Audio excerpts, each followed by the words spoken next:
नमस्कार दोस्तों, स्वागत है हमारे बीपीएससी गुरु यूट्यूब चैनल पे। मैं हूं मनीष सर। और जैसा कि स्क्रीन पर आपको दिख रहा होगा कि हम लोगों ने परियोजना को पढ़ लिया था। यहाँ पर जो आपको दिखाई दे रहा है, ये सारा परियोजना को हम लोगों ने पढ़ लिया था। अब आगे नेक्स्ट हम लोग जो देखेंगे वह देखने वाले थे प्रमुख ऊर्जा परियोजना। इसके बारे में भी हम लोगों ने लाइव क्लास में देखा था कि कहाँ पर कौन कौन सी परियोजना चलती है। जैसे बिहार में देखने को मिलेगा, यहाँ पर देखिए बरौनी है, मुजफ्फरपुर में है, ठीक है। तो यहाँ पर ताप विद्युत परियोजनाएं हैं, ठीक है। और भारत में जो सबसे ज़्यादा बिजली का उत्पादन होता है वह ताप विद्युत से ही होता है। तो ये भी डिस्कस हम लोग कर चुके थे। और परमाणु अनुसंधान जो है, परमाणु से जो बिजली का उत्पादन किया जाता है वो कहाँ कहाँ पर है और सबसे पहला कहाँ पर लगा था, यहाँ पर देखिए महाराष्ट्र के तारापुर में। और कहाँ कहाँ पर है वो सब भी हम लोगों ने दिखाया था आप लोगों को, ठीक है। यहाँ पर देखिए कुडनकुलम में था, ठीक है। यहाँ पर कलपक्कम था और यहाँ पर रवतन भट्टा दिखेगा, नरोड़ा उत्तर प्रदेश में दिखेगा, कैगा परमाणु संयंत्र यहाँ पर दिखेगा कर्नाटक में, ठीक है। इसी प्रकार से सभी को हम लोगों ने देखा था। और भी एक यहाँ पर दिखाया था जल विद्युत परियोजना। यहाँ पर सिंबल आप दिख रहा होगा, फिर से देख लीजिए। यहाँ पर जो सिंबल दिख रहा है ये जल वाला है, हाइडल एनर्जी का। तो इससे भी बहुत सारे प्रश्न पूछे जाते हैं। जैसे देखिए यहाँ पर जलधक्का जल विद्युत परियोजना कहाँ है, तो ये पश्चिम बंगाल में है। किस नदी पर है, तो यहाँ से एक नदी निकलती है, तिस्ता नदी, पहले हम आप लोग को बता चुके हैं। तो यहाँ पर देखिए लोकटक परियोजना कौन सा राज्य में, मणिपुर राज्य में। तो इस टाइप से बहुत सारा प्रश्न बनता है। सभी राज्य का बता दिया था मैंने कि आप लोग कंप्लीट कीजिएगा किस प्रकार से, तो वो भी मैं आपको बता देता हूँ। तो सबसे पहले लिखना है परियोजना का नाम, और उसके बाद नदी का नाम, उसके बाद राज्य का नाम। ये इस टाइप से हम लोग ने आपको वर्क दिया था करने के लिए। उम्मीद है कि आप लोग पूरा कर चुके होंगे। एटलस ज्योग्राफी को कंप्लीट करना है तो जितना वर्क मिलता है वो आपको कंप्लीट करना ही पड़ेगा, ठीक है। तो नेक्स्ट जो है आपका चैप्टर वो है अफवाह क्षेत्र। यहाँ पर आप लोगों को दिख रहा होगा अफवाह क्षेत्र, ठीक है। तो अफवाह क्षेत्र में आज हम लोग देखेंगे कि कौन सी नदी की अफवाह कितनी लंबी है। तो सबसे याद ये जो आपको दिख रहा है हमारा प्यारा सा भारत, ठीक है। और इसमें देखिए आप सबसे ज़्यादा कलर येलो वाला दिख रहा होगा। तो येलो आपका कौन सी नदी है, कौन सा नदी का क्षेत्र, यहाँ पर दिख रहा होगा गंगा, ठीक है। डीप येलो आपका कृष्णा है, यहाँ जो दिख रहा है, ठीक है। और ये जो लाइट येलो है वो गंगा का क्षेत्र है। तो अपवाह जो है, ये जो अपवाह तंत्र हम लोग पढ़ रहे हैं, देखने से ही लग रहा है कि सबसे बड़ी अपवाह किस नदी की है, तो गंगा नदी की है। देखने से ही पता चल रहा है मैप में, ठीक है। दक्षिण भारत में सबसे बड़ी नदी अफवाह किसका है, तो यहाँ पर ऑप्शन के हिसाब से आंसर होगा। मान के चलिए कि गोदावरी या कृष्णा ऑप्शन नहीं दे रहा है, इन सब में से हमको ऑप्शन ढूंढना है, तो उस टाइप से आंसर करना पड़ेगा। क्योंकि एग्जामिनर जानता है कि जो फर्स्ट आंसर है वो सब याद करके आया है, इसीलिए अब फर्स्ट वाला आंसर हम देंगे ही नहीं। जैसे कि भारत की सबसे बड़ी नदी अफवाह वाला क्षेत्र कौन सा है, तो गंगा ऑप्शन में है ही नहीं। तो अब आपको देखना पड़ेगा सिंधु है कि ब्रह्मपुत्र है कि नर्मदा है, गोदावरी है, कृष्णा है, क्या है ऑप्शन में। तो उस टाइप से आपको आंसर करना पड़ेगा। तो यहाँ पर सभी नदियों का लिस्ट दिया हुआ है, सभी नदी को बारी बारी से देखिए और उसका अपवाह क्षेत्र कहाँ कहाँ है, किस किस राज्य में फैला हुआ है, किस किस राज्य को प्रभावित करती है, वो आप लोग देखिएगा, ठीक है। तो ये आपको समझ में आ गया होगा कि इस चैप्टर को कैसे पढ़ना है। कुछ खास ज़्यादा इंपॉर्टेंट नहीं है, बस 3-4 प्रश्न इससे निकल करके आते हैं, ठीक है। चलिए नेक्स्ट आगे बढ़ते हैं हम लोग। ये जो उल्टा सा मैप देख रहा है आप लोगों को, आप इसे घुमा लीजिएगा। ये खाद्यान्न फसलें हैं, मैं थोड़ा सा बता देता हूँ आप लोग को। यहाँ पर देखिए लिखा हुआ है खाद्यान्न फसलें। तो यहाँ पर जो है सब खाने वाली फसल का नाम लिखा होगा। जैसे यहाँ गेहूँ है, चावल है, ठीक है। तो कौन सा राज्य में सबसे अधिक उत्पादन होता है, ये करंट डाटा के अनुसार आप लोग इसको पढ़ सकते हैं। कुछ खास इंपॉर्टेंट नहीं है, यहाँ पर भी डाटा दिया हुआ है और करंट अफेयर्स इसको पढ़ेंगे तो ज़्यादा बेहतर होगा, ठीक है। यहाँ पर भी है नगदी फसल, आपको दिख रहा होगा नगदी फसल लिखा हुआ है। नगदी फसल में देखिए क्या क्या चीज़ें आती है। कभी कभी प्रश्न पूछ लिया जाता है कि निम्न में कौन सा नगदी फसल नहीं है, ठीक है। तो इस टाइप के प्रश्न होते हैं। तो यहाँ पर सारे नगदी फसल के बारे में दिया गया है। यहाँ पर देखिए रेशा युक्त फसलें, ये भी नगदी फसल है। जैसे कपास और जूट क्या है, हम लोग खाने में इस्तेमाल नहीं करते हैं, उपजाने के बाद इसको बेच देते हैं, इसीलिए इसको क्या कहा जाता है, नकदी फसल कहा जाता है। एक बहुत अच्छा यहाँ पर क्वेश्चन मैं आप लोगों से पूछता हूँ। यहाँ पर देखिए रोपण कृषि के बारे में कभी कभी प्रश्न पूछा जाता है कि निम्न में कौन सा रोपण कृषि नहीं है। ठीक है, तो यहाँ पर अगर ऑप्शन दे दें चाय, कॉफ़ी, रबर और धान, तो आंसर क्या हो जाएगा, धान। धान नहीं है, आप लोगों को पता नहीं है तो इसका डिटेल पढ़िएगा कि रोपण कृषि में कौन कौन सा आता है। धान रोपण कृषि में नहीं आता, ये बात आप लोग ध्यान में रखिएगा, क्योंकि इसका बीज बोया जाता है। और जिस कृषि का डंटा काट के मतलब कलम के रूप में हम लोग लगाते हैं तो वो रोपण कृषि कहलाता है। केला रोपण कृषि के अंतर्गत आएगा, बांस रोपण कृषि है, चाय, कॉफ़ी, रबर ये सब रोपण कृषि है, और चावल, गेहूँ, मक्का ये सब रोपण कृषि नहीं है। ठीक है, तो इसको बढ़िया से समझिए। और सारा फसल के बारे में यहाँ पर दिया गया है। और ये हम जो चैप्टर था यहाँ पर मैंने आपको अभी दिखाया, ये नगदी फसल से संबंधित है। मतलब कि नगदी फसल जिसको बेच करके तुरंत में पैसा हमको मिल जाए। ठीक है, तो ये नगदी फसल कहलाता है। तो इंडिया में कौन कौन से नगदी फसल उगाए जाते हैं और किस क्षेत्र में ज़्यादा उगाए जाते हैं, सिंबल के माध्यम से आप समझ सकते हैं।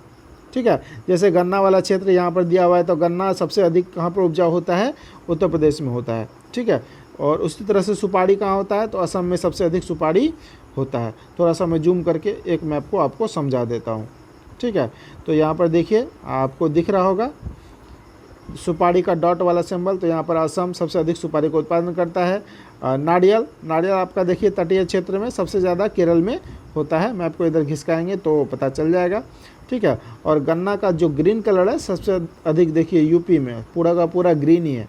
तो गन्ना का सबसे अधिक उत्पादन कहाँ होता है, उत्तर प्रदेश में होता है। और यहाँ पर भी दिया हुआ है उत्पादन, यहाँ पर जो पार्ट चार्ट दिया हुआ है, गन्ना का उत्पादन सबसे अधिक उत्तर प्रदेश 40% से ज़्यादा उत्पादन करता है पूरे भारत का।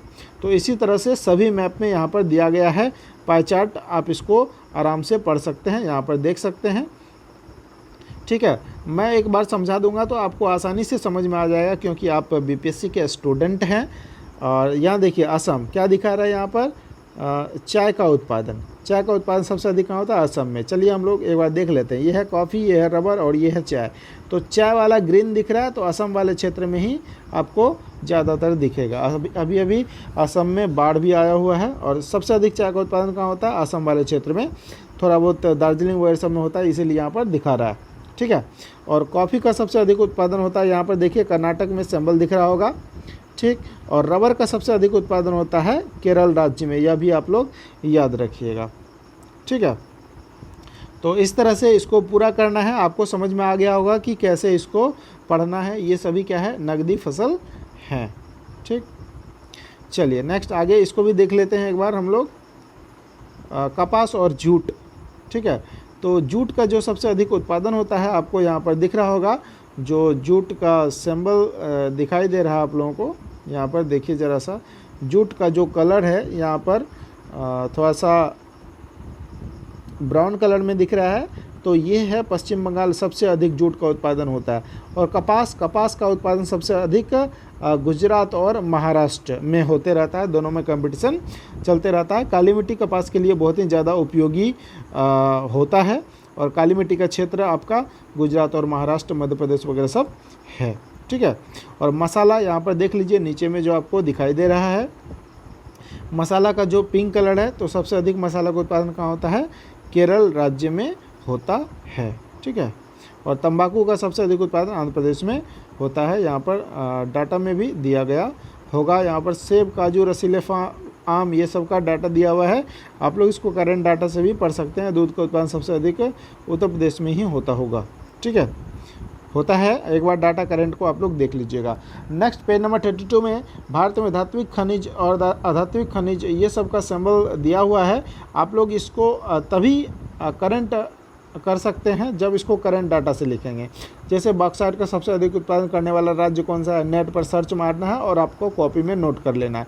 क्रोमाइट का, तांबा का, सोना का, लोहा का, ठीक है, मैग्नीज का, चांदी का, टंगस्टन का, ये सब का सबसे अधिक उत्पादन कौन सा राज्य करता है, नेट पर सर्च मार करके गूगल से आपको लिखना है। ठीक है, क्योंकि इतना सारा करंट डाटा हमेशा बदलते रहता है। इसको एक बार लिख लीजिएगा तो 2-3 साल तक कोई टेंशन नहीं है। और ये सब बार बार पूछा जाता है, आपको ये नेट से गूगल चेक करके लिखना है, ठीक है। मैं बता दूंगा जो हमको पिछला याद था, लेकिन गड़बड़ हो जाएगा, आपको ये खुद से करना है, ठीक है। और इधर भी जो दिया हुआ है ये भी आपको खुद से करना है। ग्रेफाइट, जिप्सम, ये सब का उत्पादन सबसे अधिक कौन कौन सा राज्य करता है, नीचे में भी औद्योगिक क्षेत्र वगैरह सब दिया गया है, ठीक है। और यहाँ पर हम दिखा रहे थे भारतीय उद्योग में कि कहाँ सा कौन कौन कहाँ पर क्या क्या चीज़ लगाया गया है, कौन सा फैक्ट्री कहाँ पर है। जैसे कि यहाँ पर देखिए पूर्णिया में दिख रहा है, पूर्णिया में क्या चीज़ का है, यहाँ पर तंबाकू की फैक्ट्री में ये वाला सिंबल दिख रहा है पूर्णिया में, ठीक है। इसी प्रकार से लखनऊ में क्या क्या है देखिए, तंबाकू भी है, और भी जितने सिंबल दिख रहे हैं वो सारा कुछ यहाँ पर दिखा रहे। तो ये सब कृषि आधारित उद्योग भी लगाए जाते हैं इंडिया में, तो इसको भी आपको कंप्लीट कर लेना है यहाँ तक। नेक्स्ट हम लोग जो पढ़ेंगे इसके आगे हम लोग जो देखने वाले हैं ये वाला देखेंगे, यातायात और संसाधन को, ठीक है। उसके पहले यहाँ पर एक चीज़ छूट रहा है, इसको हम लोग कंप्लीट कर लेते हैं, खनिज और ईंधन के बारे में। इसको जानते हैं हम लोग। यहाँ पर दिख रहा होगा आप लोगों को कोयला क्षेत्र, गैस पाइपलाइन, लिग्नाइट, तेल क्षेत्र, तेल पाइपलाइन और रिफाइनरी सेंटर, ठीक है। तो अपना बरौनी में भी तेल शोधक कारखाना यहाँ पर दिख रहा होगा आप लोगों को। यहाँ पर जो दिख रहा है बरौनी तेल शोधक कारखाना कहाँ है, बिहार में, ठीक है। तो ये आपका रिफाइनरी सेंटर तेल शोधक कारखाना, भारत का जो सबसे पहला तेल शोधक कारखाना लगाया गया था वो था असम के डिगबोई में। यहाँ पर दिख रहा होगा असम का डिगबोई शहर में भारत का सबसे बड़ा तेल शोधक कारखाना लगाया गया। और भारत में वर्तमान में जो सबसे बड़ा तेल शोधक कारखाना है वह है आपका जामनगर। यहाँ पर दिख रहा होगा जामनगर कहाँ पर है, गुजरात में। बहुत इंपॉर्टेंट क्वेश्चन है और बहुत बार पूछा भी गया है। और यहाँ पर कांडला एक बंदरगाह भी है जिसका नाम बदल के पंडित दीनदयाल उपाध्याय बंदरगाह कर दिया गया है। पिछले क्लास में बहुत दिन पहले हम आपको दिखाए भी थे, कांडला बंदरगाह के बारे में बताए भी थे, यह एक ज्वारीय बंदरगाह भी है, ठीक है। और यहाँ पर देखिए तेल संबल वाला क्षेत्र में ये जो टावर दिख रहा है तेल वाला क्षेत्र, तो ये सब पूछा गया क्वेश्चन है कि जैसे बलोल कलोल तेल क्षेत्र किस राज्य में है, तो गुजरात राज्य में है, ठीक है। और उसी प्रकार से मुंबई हाई तेल क्षेत्र कहाँ है, ये महाराष्ट्र के पास है, अरब सागर वाले क्षेत्र में, ठीक है। इसी प्रकार से बहुत सारा यहाँ पर नाम दिया हुआ है, नुनमाटी, नरकटिया, ठीक है। तो दफला, ददमा, अबीर, और यहाँ पर बलोल कलोल, ठीक है, अंकलेश्वर, हजीरा, ये सभी आपका तेल क्षेत्र है। तो प्रश्न होता है निम्न में कौन सा तेल क्षेत्र नहीं है, या निम्न में कौन सा तेल क्षेत्र किस राज्य में है, ठीक है। इस टाइप के प्रश्न बनाए जाते हैं, तो आप लोग यहाँ से कर सकते हैं। यूपीएससी ने एक बार प्रश्न पूछा था कि कृष्णा गोदावरी बेसिन तेल क्षेत्र कहाँ स्थित है, तो यहाँ पर देखिए कृष्णा गोदावरी बेसिन यहाँ पर है, क्योंकि कृष्णा नदी और गोदावरी नदी इधर से ही आती है, मुंबई से महाराष्ट्र से निकल करके यहाँ पर आती है, और यहाँ पर दोनों का मुहायना है, और यहीं पर इसका नाम रखा गया है कृष्णा गोदावरी बेसिन, ठीक है। और यहाँ पर भी तेल क्षेत्र पाया गया है, ठीक। और यहाँ पर देखिए एक सिंबल आपको मैं दिखाता हूँ, छज्जा वाला क्षेत्र, यूपीएससी ने इसके बारे में भी प्रश्न पूछा था छज्जा से, कि ये जो महाद्वीपीय छज्जा है इसकी चौड़ाई सबसे अधिक किधर है, ठीक है। तो यहाँ पर देखने को आपको मिलेगा, यहाँ पर ये वाला चौड़ाई और ये वाला में अधिक वाला क्षेत्र यहाँ पर है। समुद्र दूरी को हम लोग नॉटिकल मील में मापते हैं, तो पश्चिम घाट के तरफ अधिक छज्जा वाला क्षेत्र है जो ज़्यादा चौड़ा है, तो इसका राइट आंसर पश्चिम घाट हो जाएगा, ठीक है। तो प्रश्नों को जोड़ करके आप लोग देखिएगा कि किस किस टाइप से प्रश्न पूछे जाते हैं। तो ये वाला चैप्टर इम्पोर्टेंट था, इसीलिए हम लोग आपको डिस्कस करके बता दिए हैं। और क्योंकि यहाँ पर तेल पाइपलाइन अंदर ही अंदर जाती है, कभी कभी आप लोग सुनते होंगे कि खेतों से तेल चोरी करके बेचा जा रहा है, ठीक है। तो एक्चुअल में अंदर में सभी जो जिस रास्ते से जो लोकेशन है यहाँ पर जो दिख रहा है मैप पर, उसी लोकेशन में आपको तेल वाला पाइप नीचे में मिलेगा, ठीक है। अब तो गैस वगैरह सबका पाइप वगैरह सब भी लगाया जा रहा है, कुछ और भी खास इसमें नहीं है। आप लोग इसको बढ़िया से देख लीजिए, समझ लीजिए। और कोयला क्षेत्र की बात करते हैं, तो यहाँ पर जो कोयला का सबसे पहला ऊपर में सिंबल था, तो यहाँ पर देखिए डॉट डॉट डॉट डॉट बहुत सारा है, जैसे बोकारो, धनबाद, झड़िया, ठीक है। ये किस लिए प्रसिद्ध है? कोयला क्षेत्र के लिए प्रसिद्ध है। इसी टाइप से प्रश्न पूछा जाता है, धनबाद किस लिए प्रसिद्ध है? झाड़िया किस लिए प्रसिद्ध है? कोयला क्षेत्र के लिए। जम्मू कश्मीर में भी है नीचा होम किस लिए प्रसिद्ध है? कोयला क्षेत्र के लिए। कालाकोट किस लिए प्रसिद्ध है? कोयला क्षेत्र के लिए। सरगुजा किस लिए प्रसिद्ध है? कोयला क्षेत्र के लिए। इस टाइप के प्रश्न पूछे जाते हैं। वैसे भारत में सबसे पहले रानीगंज में कोयला मिला था, जो यहीं पर आपको दिख रहा है, पश्चिम बंगाल में है। ठीक है, चलिए और भी इसको आप लोग खुद से बढ़िया से देखिएगा।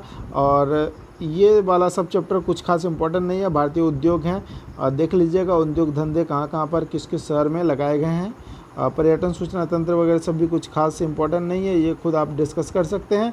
नेक्स्ट क्लास जो होगी वह समुद्री मार्ग है, यहाँ पर हम लोग इसको देखेंगे, इम्पॉर्टेंट है। उसके बाद वायु मार्ग को देखेंगे ये वाला, और उसके बाद हम लोग जाति वगैरह सब धर्म वगैरह सबको देखने के बाद हम लोग विश्व विरासत सूची में आ जाएंगे। ठीक है, भारत की विश्व विरासत सूची जो यूनेस्को ने अपने लिस्ट में शामिल किया है, और नए नए कौन कौन शामिल हुए हैं उन सब के बारे में हम लोग देखेंगे। ठीक है, नेक्स्ट वीडियो में हम लोग विश्व विरासत सूची में आएंगे। तब तक के लिए धन्यवाद। आप लोग को जितना आज बताया गया है, डिस्कस किया गया है, उसको 1-2 दिन में 3 दिन में कवर कर लीजिए। ठीक है, नेक्स्ट मैं प्रयास करूँगा आगे लाइव आऊँ, और हमारा प्रयास में आप लोग अवश्य साथ दीजिएगा। आज के लिए बस इतना ही, धन्यवाद। शुभ रात्रि, शुभ दिन हमारे तरफ से। सभी आनंदित रहें।